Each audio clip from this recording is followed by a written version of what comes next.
Watch more Quarantine Time on YouTube or WeeklyReviewer.com, a fresh source of news and reviews. Launching from Earth to the outer reaches of space, one individual reports live from our very own satellite, safe from coronavirus and political influence. Weekly Reviewer presents Quarantine Time. China, an already massive country with immense control of its people and information, it regularly silences democracy on a national scale. From its censorship to its active military and police forces arresting activists and people on social media, China often maintains their public image through force.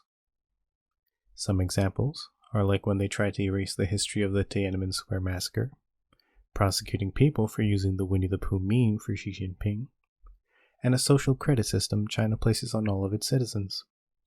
This country has decided long ago to keep their citizens in check no matter the cost, to maintain their public image and goals as a country. From the people to the laws that govern them, democracy shines as one of the greatest tools towards the success of a nation. But democracy can give rise to its own issues. Hong Kong, or the Hong Kong Special Administration Region of China, adopted their own democracy and is facing major criticism and consequences from China's governing body. China and Hong Kong have long been at each other's throats for the control of Hong Kong's government, the voices of its people, and the economy as a whole.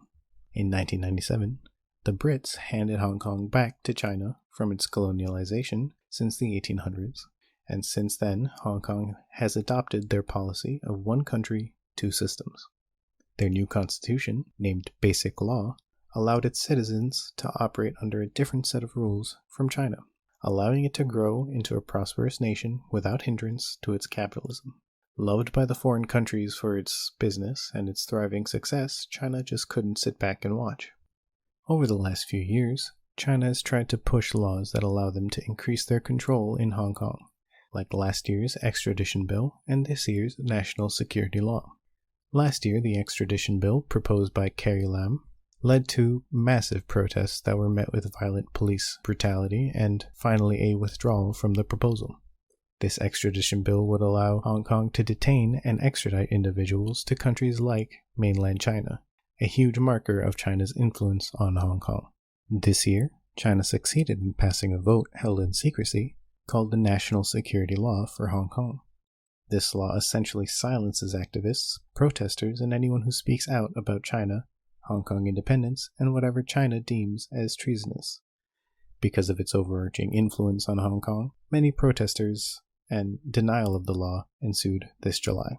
The law passed at 11 p.m. in closed doors, and in Beijing, China's government HQ, left no option for Hong Kong influence.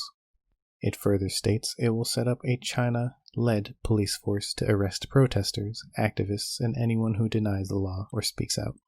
This was exemplified through the hundreds of arrests of people who went to social media to speak their concerns, waved banners in public, and activists fighting for independence.